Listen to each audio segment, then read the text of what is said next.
Bonsoir à toutes et à tous. De 2006 à 2012, Japan Expo avait l'habitude d'organiser ses awards en décernant des récompenses aux meilleurs mangas et animés dans différentes catégories durant le festival début juillet. Pour fêter les 10 ans de l'événement et après 4 ans de pause, la cérémonie revient sous une autre forme.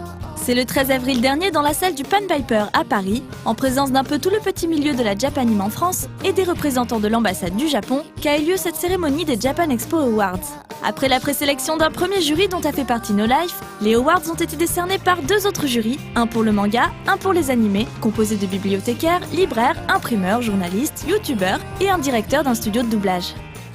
Présentée avec la complicité de Japan FM et agrémentée d'une petite représentation de Taiko, la cérémonie a décerné les Daruma d'or du jury pour la catégorie animée à Terror in Resonance chez Atanime et pour le manga à Last Hero Inuyashiki, le nouveau titre de l'auteur de Gantz chez Kiyun.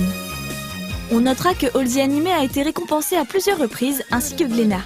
Les petits éditeurs n'auront pas été oubliés pour autant, avec un prix du patrimoine pour Cette ville te tuera chez Cornelius et de la meilleure fabrication pour Cutie Honey chez Isan Manga. Il y avait également plusieurs prix décernés par le public qui a pu voter sur le site de Japan Expo. Celui-ci a décerné le prix du meilleur film au Voyage de Chihiro pour sa réédition récente en Blu-ray chez nous.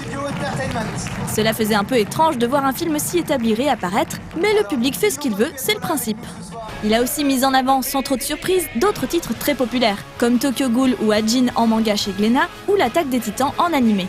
Cette nouvelle édition, en anticipant le festival, permet d'offrir une visibilité aux titres primés avant la grand-messe de Villepinte, ainsi qu'une mise en avant renforcée durant les festivités elles-mêmes, grâce à une exposition dédiée.